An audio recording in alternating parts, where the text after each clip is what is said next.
Shit's about to go down AB style. These are some of the final words that 39-year-old Aryan Circle member and now homicide victim Bryan Childers would ever hear. His sister, Carrie Childers, explained to a news outlet, "I was trying to get him out and get him into a different life. He kept saying there was no way he could get out. They were going to kill him. He kept saying this over and over and over. Terrified, she said that I have never seen my brother scared ever in my life." Methamphetamine, like so many others with drug abuse and a drug history, sent Bryan Childers to prison for the first time. In prison, again, like so many others, he attached himself to a gang that he thought would help him survive. But his decision to join the Aryan Circle in the early 2000s, an often violent bunch of white supremacists, was one of the worst that he would actually come to regret. After getting out of prison in 2004, a fight with a rival Aryan Brotherhood member left Bryan Childers certain of one thing, that he was going to die. That premonition would come true exactly a decade later when inside the garage of a home in the Summerfields, a middle-class neighborhood in North Fort Worth on April 17th, 2014, was exactly the place that 39-year-old Bryan Childers would be brutally attacked and brutally murdered by 4 Aryan Brotherhood members. A multi-state operation leads to the indictment of 24 people charged with felonies, including kidnapping and racketeering conspiracy. Some of those charged are members of a white supremacist group. News Nation correspondent Marky Martin live for us in Dallas tonight with more. Marky.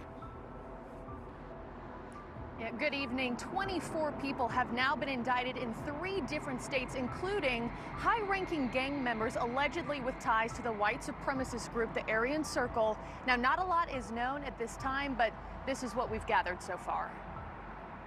The states? Texas, Kentucky, and Mississippi. The allegations? Racketeering conspiracy, violent crimes, drug conspiracy, and unlawful firearms trafficking. According to court documents, 13 of the 24 suspects are alleged members of the Aryan Circle, a violent, race-based organization started within the Texas prison system in the mid-'80s. In recent years, its influence has expanded outside prison walls into rural and suburban areas in numerous states. Only one of the 24 suspects remains on the loose, and some of the alleged criminal acts include kidnapping, shootings, stabbings, and patch burning, a gruesome removal of rival gang tattoos. The Department of Justice says the white supremacist group is known to promote discipline and enforce its rules through acts like murder, assault, and threat against those who break them. The colossal case being investigated by a task force made up of some 31 departments across the country, many whose agents tell News Nation they're unable to speak on the federal investigation at this time. And the Department of Justice also made sure to include in its official statement that an indictment is merely an allegation. So at this time, all 24 defendants are presumed innocent until proven guilty. Reporting live in Dallas tonight, Marky Martin. Several accused of being part of a white supremacy group will go before a Hays County judge tomorrow. 18 people were indicted on a range of charges in a Central Texas crime ring bust. Investigative reporter Erica Proffer tells us what these accusations mean for those involved. If digging through years of video could give you a clue, the racist group Aryan Brotherhood generally stays out of the news. The typically quiet members of the Aryan Brotherhood of Texas, or ABT, made a big stir in Williamson County last week. This is from a story we aired in 2010 when we explained how the Texas branch of the Aryan Brotherhood formed. A little bit over 83, something like that, here in the Austin area. Federal investigators say the group follows a white supremacist belief system with, quote, murderist and racist ideology within Texas prisons. The Texas group formed in the 1980s. And a recent Central Texas bust shows the gang still runs today. 11 of the 18 suspects are in custody, accused of organized criminal activity. San Marcos police said the group stole equipment from construction sites, burglarized buildings, and took goods from vehicles. Investigators say the goods would be sold for cash or meth at a fraction of the property value. At least one, William Shane Lawrence, is a convicted felon, and detectives say they seized multiple guns at his home. The numbers in the Austin area remain steady. What we know about the violent group is listed in this 2013 court record. Court records show a written constitution is distributed to members with a chain of command structure and defined militaristic rank structure. Members attend what is listed as church meetings, where criminal activity was discussed. But looking back can only bring a sense of what's to come. We'll know more about this case as it unfolds in court. For the KVUE Defenders, Erica Proffer, KVUE News. Several of the suspects will be arraigned tomorrow morning. San Marcos police will release additional details on the bust after that arraignment. The Aryan Brotherhood of Texas has one person on the DPS top 10 most wanted list. We'll link to more information about the group online with this story at kvue.com. So just look that up right now. A Bullard man who's part of a white supremacist gang, Aryan Circle, pleading guilty in the federal courtroom. 39-year-old Anthony Cochran right there is facing up to 20 years in federal prison after admitting to beating someone as part of the gang back in 2016 who reportedly wanted to switch his gang affiliation. He also admits to being involved in a conspiracy to sell a gun to a convicted felon. His sentencing date has not been settled as of... More than a dozen people here in Corpus Christi have been arrested as part of an investigation into the activities of the Aryan Brotherhood of Texas. Federal indictment accuses the 14 suspects of several different types of crimes. They include racketeering, drug trafficking, conspiracy to possess and distribute drugs, and extortion. All of them are facing up to life in prison. But one of the suspects still on the run. Investigators believe 47-year-old Johnny Glenn Voiles may be up in the Houston area. What's going on, you guys? Welcome back to another episode of Green Lit Gang TV. Much love, much appreciation. Hope you guys are having a wonderful weekend. Comment down below before we get started. I am a huge sports fan in general. I actually almost started a sports channel before I made Green Lit Gang TV, but I love football season. I love the basketball season. Comment down below, though. Who is your favorite football teams? I want to hear from you guys. I love having those discussions. I love seeing guys get into it. Comment down below. Who is y'all's favorite football team? Who are you rooting for this year? So we're going to be talking about a case. The murder actually happened in 2014. And I'm really quick going to say this because I get comments sometimes where they're like, hey, man, this is old news. I know it's old news. I'm not an up-to-date, CNN running a 24-hour news cycle. I'm just telling stories. I'll tell a story from the 90s, the 80s. I don't care. We did one on, Sheldon Skip Villanueva, and I've had some comments. Hey, man, this is old news. Why are you talking about him? It's like, I'm just telling a story. Some people know it. Some people don't. So, again, just to make it clear, I'm not trying to be somewhere where I'm doing the latest breaking cases. That's just not me. And there's nothing wrong with that. If you like that, please, there's awesome, wonderful channels out there to go find. I'm just not that channel. Doesn't mean we're not going to cover them, but I just find stories, and I've said this from the beginning with my channel. I find the stories that I find interesting and that work best for me to make content and that best suit my format of video making. So I just kind of want to clear that up because I have gotten some pushback before on certain videos I've done.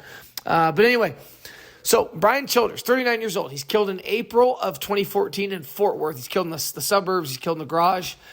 Basically, he's hanging out. It says he was waiting for a ride to work. So he's not kicking it. So these guys, these Aryan Brotherhood members that he knew and kind of associated with, were smoking meth. Women are around hanging out. It's a drug den. They're at a dealer's house.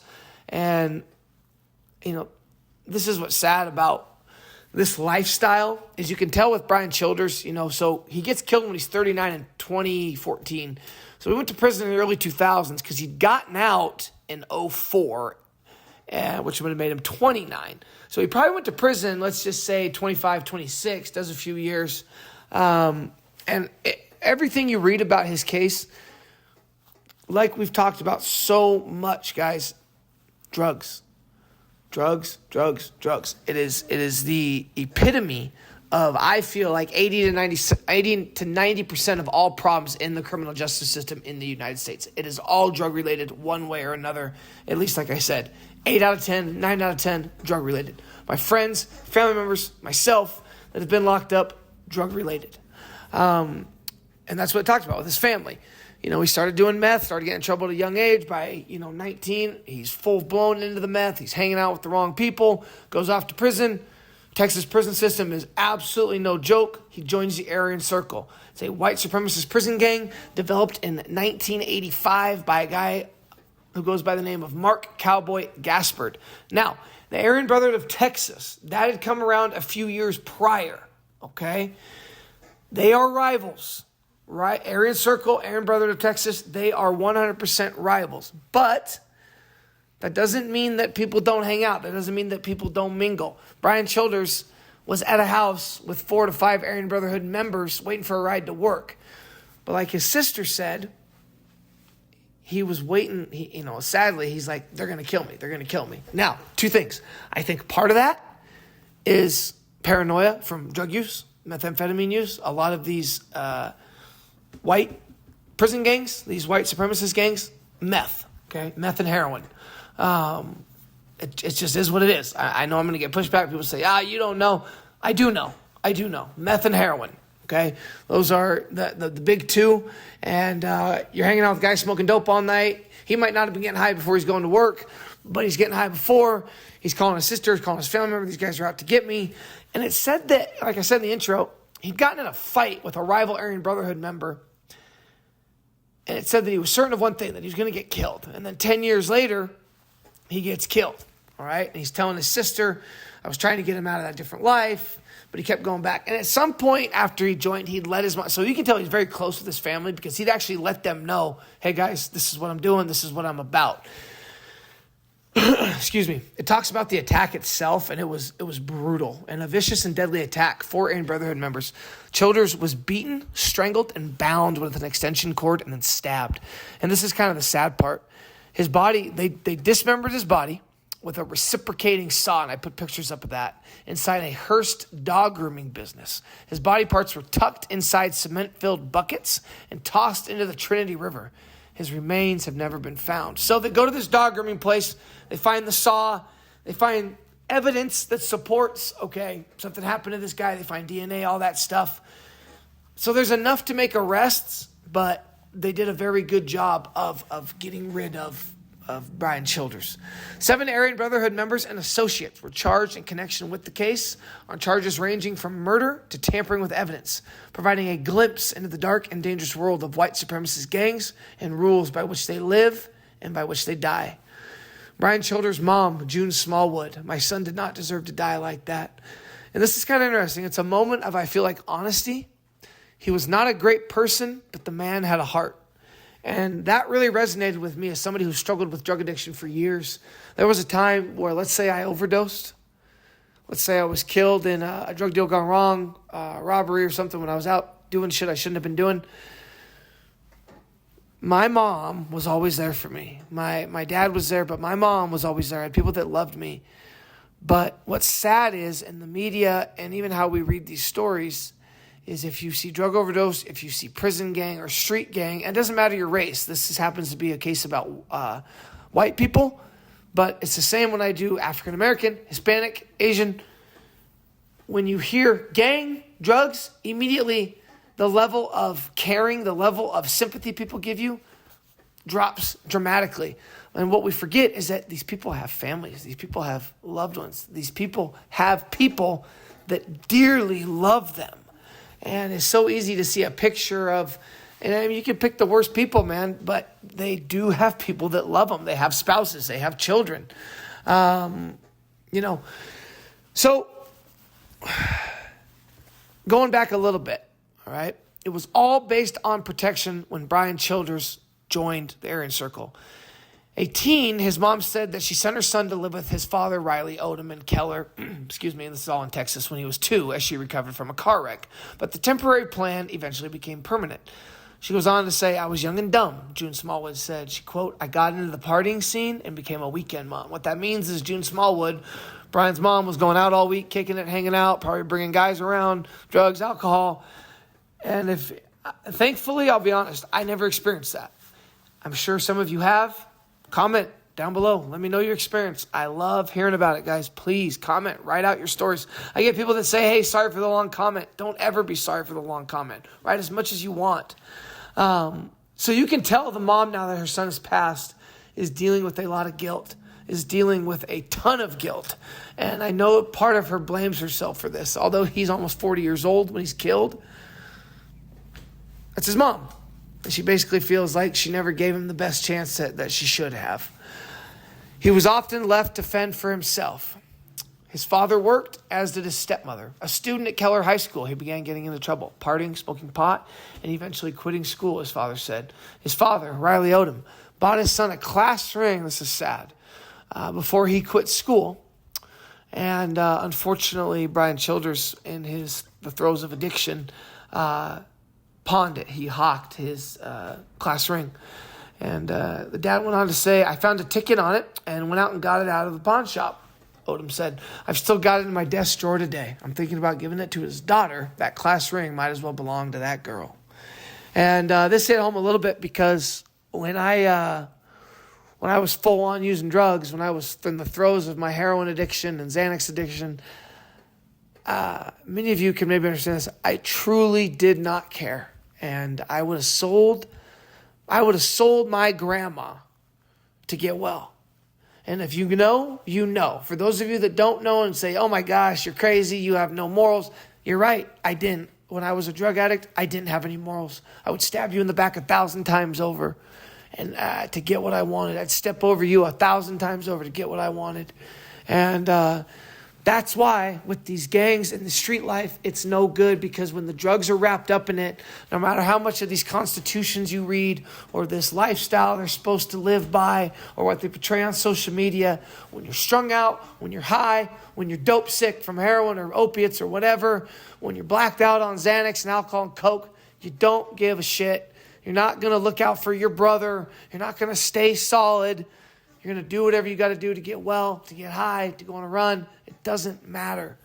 And I just want anybody to remember that, guys. We talk about addiction a lot on my channel. It didn't start out like that, but I've moved a little bit to that. Hopefully you guys like it. If you don't, like I said, there's a lot of other channels out there. By 1997, Bryan Childers had served small stints in jail for evading arrest and assault with bodily injury. But a relationship with methamphetamine would lead to his downfall. In 2001, he received probation for possessing more than 4 ounces of methamphetamine. However, that probation was revoked a year later after Bryan Childers picked up a new charge of unlawful possession of a firearm a few months after his girlfriend gave birth to their daughter. Childers was sentenced to 2 years in prison. Texas does not play. Texas does not play. From his prison cell at the Stevenson unit in Cuero, Childers wrote letters to his mom and sister, but never mentioned he was joining the Aryan Circle, though hindsight, the signs were there. There were the drawings of lightning bolts, symbols embraced by white supremacist groups. And the time he wrote about being placed in solitary confinement for fighting, a fight his mother now believes stemmed from his initiation into the Aryan Circle. Quote, I read these letters all the time. They're my lifeline to him, June Smallwood said.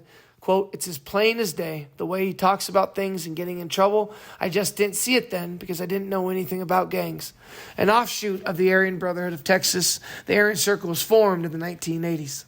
Both gangs have constitutions or rules of conduct in place and operate under a paramilitary structure.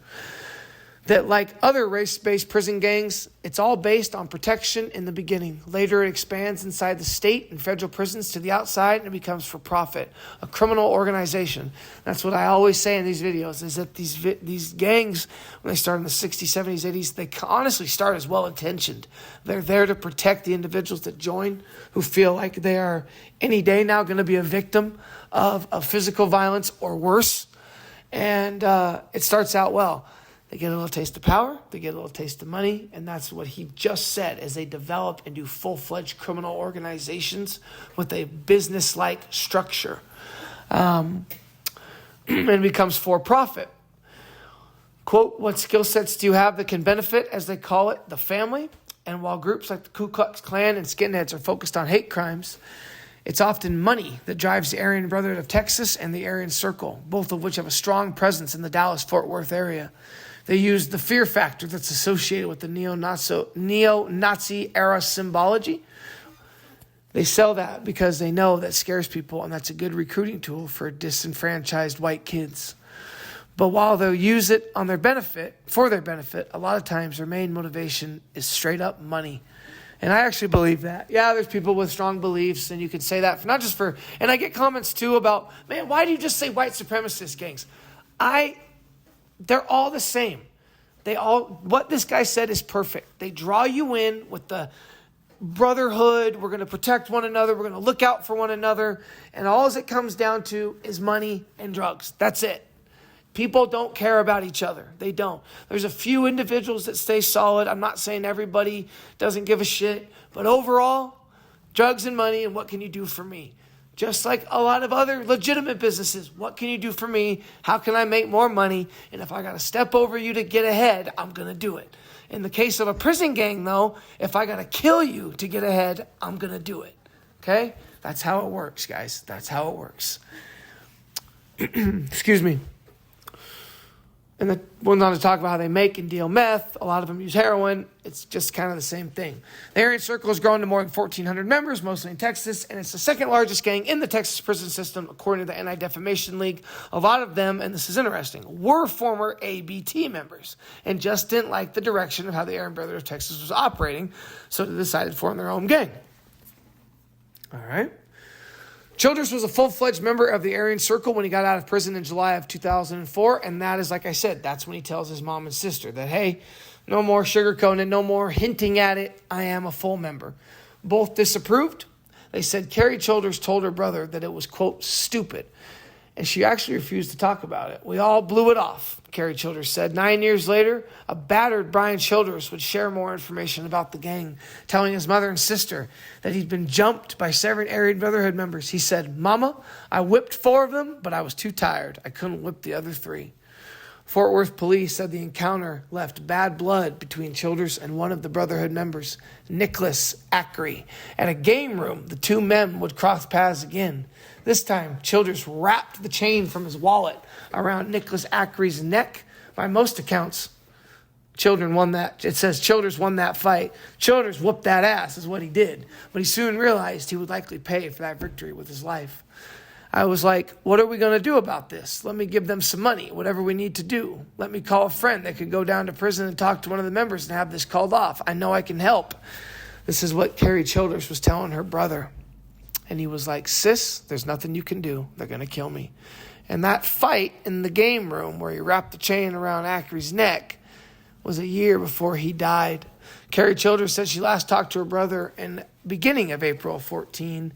And in May, when rumors reached her that her brother had been killed, she was determined to find out. Because remember, they couldn't find his body. They didn't know first. So he gets killed April 17th.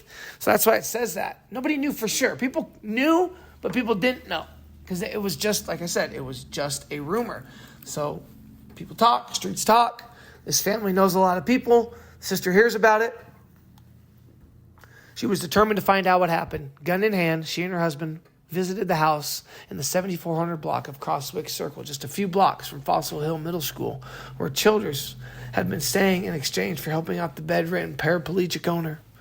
2 Aryan Brotherhood members emerged from the house, Charles C.J. Garrett and Justin Hunsaker. We asked, where's Bryan at? They said they didn't know who he was at first. Carrie Childers recalled, I was like, no way, where's Bryan? They said, well, he was here, but he left. Hunsaker asked if Carrie Childers wanted to come inside to talk to the owner. My husband forbade me to go in there because of the rumors we'd already heard and what we knew that this was actually a pretty serious gang.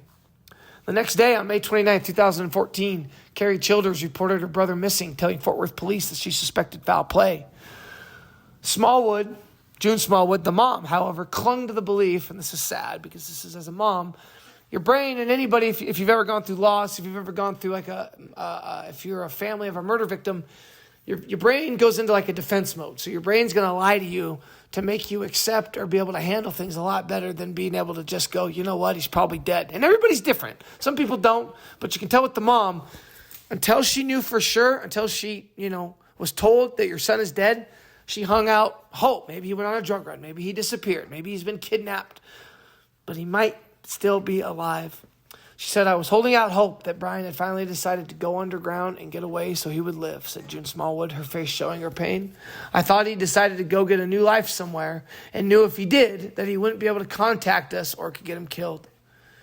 2 months after the missing person report was filed, a tip from a jail informant propelled the case in the hands of homicide detective W.D. Payne. What a name. Heck yeah, dude. W.D. Payne. Sounds like a homicide detective from Texas. Texas. Police would have their work cut out for them, and their investigation would span nearly 2 years, with almost every detective in the homicide unit playing a part. Witnesses often were reluctant, but with each interview, detectives were able to piece together the puzzle of what happened to Childers. In the end, we looked back at the case and could only describe it as a storyline. This is crazy. For Sons of Anarchy, said W.D. Payne, referencing the popular TV series about a violent motorcycle gang in Cali. Detectives determined that some of the Aryan Brotherhood of Texas members had been celebrating a birthday, smoking meth, and hanging out at the house on Crosswicks in the early morning hours of April 17, 2014. They were in the bedroom of Robin Hughes, a meth dealer who was also staying at the home. At some point, Ackery, remember he's the one got choked out with the chain, found himself face-to-face with Bryan Childers in a hallway. Man, it's crazy. Ackery stormed back to Hughes' room and slammed his phone into his hand so hard that he cracked the screen. Quote, "I'm going to kill that mother effer." Ackery reportedly shouted Garrett, who was serving as a de facto major for the Aryan Brotherhood of Texas after the incarceration of two higher-ups, took control of the situation. He ordered everyone to put their wallets and cell phones in a hat, collateral to make sure nobody took off and that there would be no photos that could be used as evidence. One of the women present, Candace Witten, was then ordered to put the filled hat in a parked car outside. And that's when Garrett said, "Shit's about to go down, A-B style." Bryan Childers at this point had retreated to the garage and was sitting on a bucket, lunch pail by his side, waiting for a ride to work. Witten told detectives that she saw Garrett, Ackery, Huntsaker, and Nelson Borders enter the garage. Childers tried to break and run. They grabbed him by his hoodie and dragged him back into the garage and shut the garage door. That's sad. Payne went on to say she heard arguing, things getting knocked over, slammed around, and screaming, then nothing. Borders, Ackery, and Huntsaker would confess that they were present when Childers was attacked. Garrett actually declined to talk to investigators. Borders admitted that he threw Ackery an extension cord, which was used to strangle and bound Childers. Ackery confessed he pointed at and struck Childers with a gun and stabbed him in the back as he lay face down on the garage floor. Garrett immediately set about covering up Childers' death. Worried that Hughes would crack under the pressure and snitch, he tossed the idea around of killing Hughes and the homeowner. He theorized that could make 3 deaths look like a home invasion. But Witten convinced him that wasn't necessary. According to witness interviews, in the end, Garrett instructed everyone to say Bryan Childers had simply left the house with the woman and that no one had seen him since. He ordered Witten to find some other Brotherhood members, get some latex gloves. When she returned, Witten, a former nurse, saw Bryan Childers' body in a pool of blood, an extension cord still wrapped around his neck and wrists. Garrett and Terry Corbin, another Aryan Brotherhood member, brought to the scene after the slaying, set about removing Childers' body, wrapping it in blankets and loading it into the back of Witten's Dodge Durango. Witten was ordered to clean up the crime scene. As she was cleaning up the blood with bleach and a scrub brush, Corbin, his hands spotted with Bryan Childers' blood, opened up the lunch pail and ate half of the pork chop that he found inside. Yeah, it gives you an idea, guys. Blood still on the hands, He opens up the man's lunch and eats half the pork chop. Officials learned that a reciprocating saw had been wrapped in plastic inside the ceiling of the dog grooming business where Bryan Childers' body is believed to have been dismembered. Quote, "Just like dressing a deer," Witten told police she was directed to drive Garrett's car to the Holtman City home where she had been living with Garrett, and Corbin followed her, and that Corbin guy followed her in the Durango. She retrieved her belongings from the Durango, and the 2 men drove off with Childers' body inside. Corbin was pulled over the following day in the Durango, and the SUV was impounded after Corbin was found not to have a driver's license or insurance. The body, though, was gone.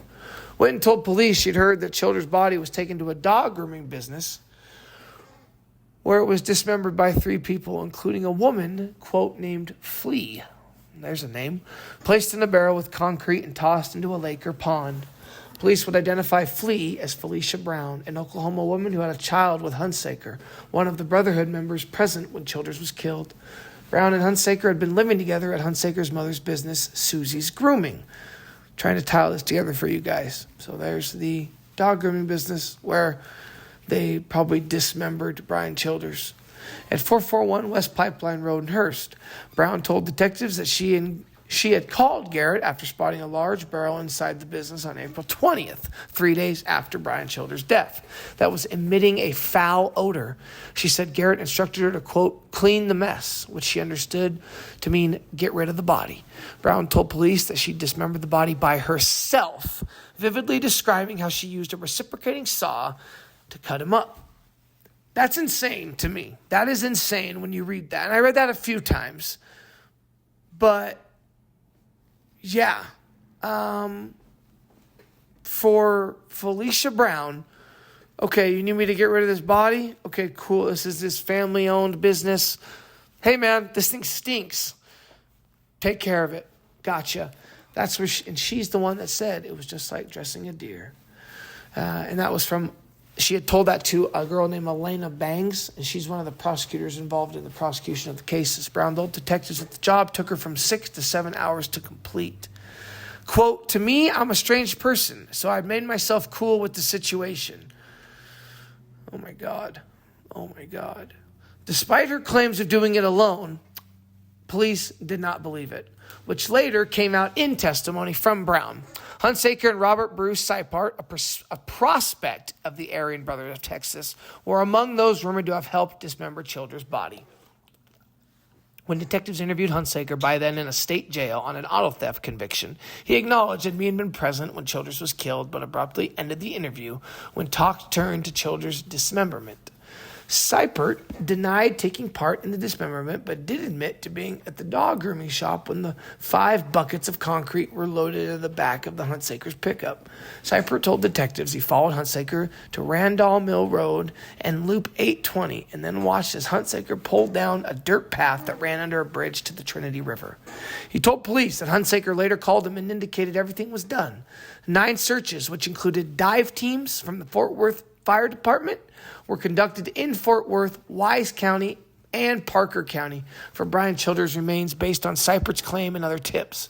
Both paid. So this prospect kind of gives up, right?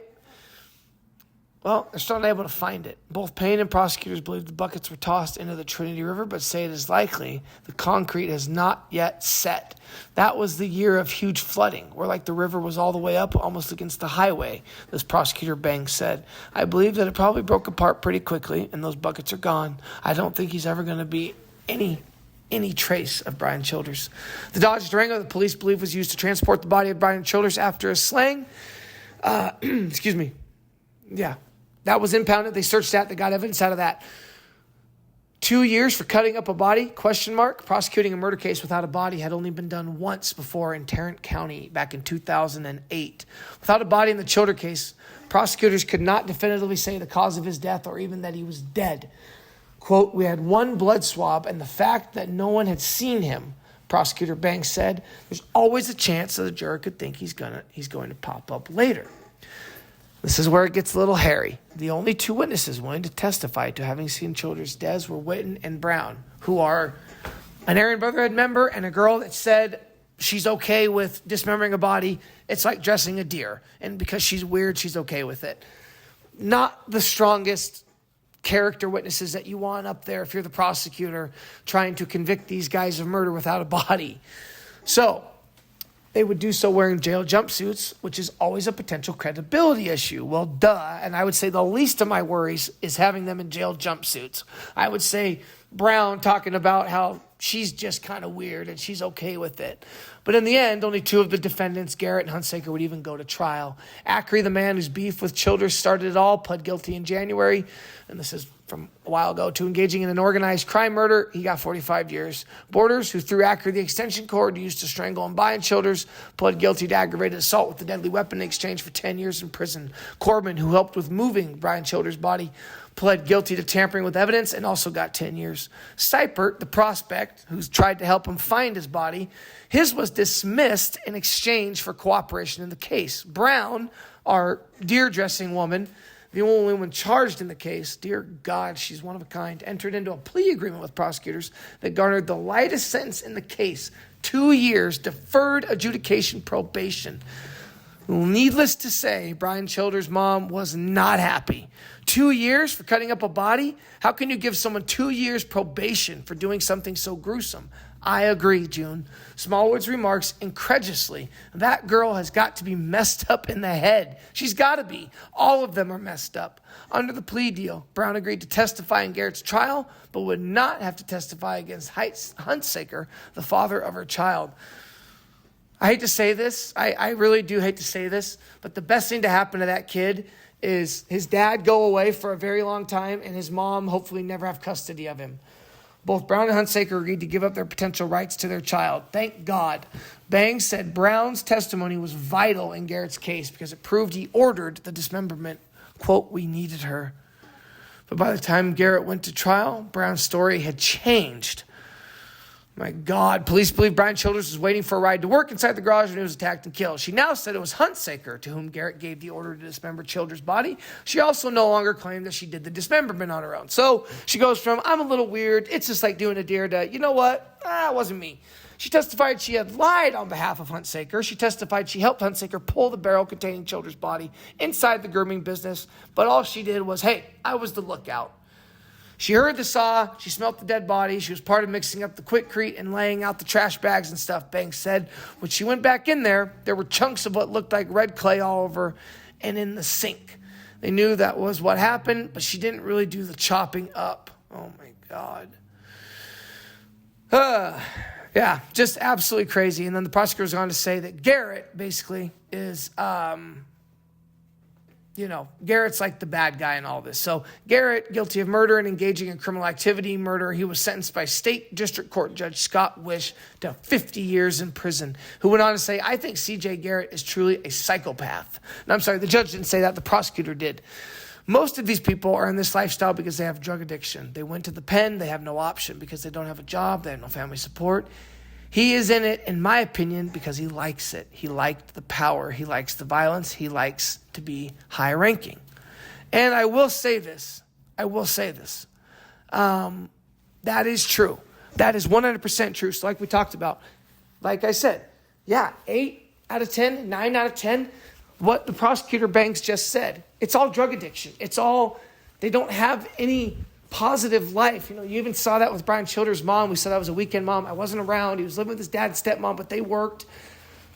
I'm not giving it a pass because a lot of people had rough childhoods and didn't join a gang and didn't join drug addiction, but it explains it, right? We got to try to understand. That's why I like to read this stuff to you guys, because it explains not just the details of what happened, but kind of why it happened. So I wanted to keep reading about that. Because with Garrett, he's that 1 out of 10 that he could probably go get a normal job. He probably comes from a decent family. He doesn't really have bad drug addiction. He just likes to be involved. He's just violent. He's just sick. He's a psychopath. And those are the most dangerous. Not the meth heads. Yes, they're dangerous. Okay? But it's the guys that are smart. It's the guys that know what they're doing. And I put their pictures up of the people that are involved to give you guys an idea. And honestly, it just comes down to this lifelong, or not lifelong, but this feud between Childers and Acri. Childers gets the best of him. He gets in a fight as he's getting out of prison with the Aryan Brotherhood of Texas. And you know what I mean? It is what it is. So it goes on to say, we're going to kind of wrap this up. Childers' death sent ripples through both gangs. Gang rules dictate that a rival gang member should not be killed without first receiving permission from both gangs. Chains of command, right? Like with the mafia, you have to go to the heads, the bosses, the heads of the families. You can't just go kill somebody, all right? No such permission was sought in Bryan Childers' slaying, and repercussions were quickly evident. In the Parker County jail, jailers had to separately house two factions after fights broke out, according to Sergeant Montgomery with the Parker County Sheriff's Office. But the biggest battlefield between the two rival gangs has been at the federal prison level. While state prisons separate confirmed gang members, placing them in isolation for 23 hours a day, there is no such segregation in federal prisons. You're in a confined area and you're not segged out in any way, shape, or form, so now everybody is having to walk the yard. The feuding that followed Bryan Childers' slaying prompted a high-ranking board member of the Aryan Circle to try to squash the war by posting in the group's newsletter. Norman Psycho Smith wrote that he had been studying the issue with the Aryan Circle's, quote, cousins, and concluding that Bryan Childers, quote, was not our friend when the incident happened. Smith claimed that Childers had flaked on another Aryan Circle member who had given him a job and that, quote, the things he was doing would have resulted in the same outcome with legitimate structure. This whole sorry issue leaves a bad taste in our mouth, but what are we to do? Go hard over a fraud that had no love or loyalty? I think not, and the majority agrees with me. So this issues with the other group is in caps, over and done with. Wow. Crazy, crazy, crazy, crazy. Yeah. So if this isn't an example, guys, of they do not care about you. There you got Bryan Childers, who joined the gang. He wasn't perfect, but he joined the gang. He put in work. He got out. He was still loyal. And I give him credit. He said he whooped that Acre guy's ass. I mean, he got down. He knew how to fight. And, I didn't read anything about him snitching, him telling. When he went to prison, he was a solid guy. But look, he gets murdered, brutally murdered, ganged up on, brutally murdered, dismembered. And his gang boss goes on there and has somebody write on a thing, or he writes on a thing that, we're good. He wasn't loyal. Didn't follow some rule or some direction that some member had given him. We don't care. It's all good, Aryan Brotherhood of Texas. No worries. Stay straight, guys. Get the help. Please get the help. If you're struggling with addiction, if you're struggling with anything, get the help. And I used to hate this saying when I was growing up. Comment down below and let me know what you think. I used to hate it, right? Because I was running with a lot of bad people, but I used to tell myself, well, I'm a good guy. I got morals. I got values. Show me your friends, and I'll tell you who you are, right? Show me your friends. I'll tell you who you are, and I'll also tell you what your future is going to be. I'll leave you guys with that. Much love, much appreciation, and until next time, you already know what it is. Peace.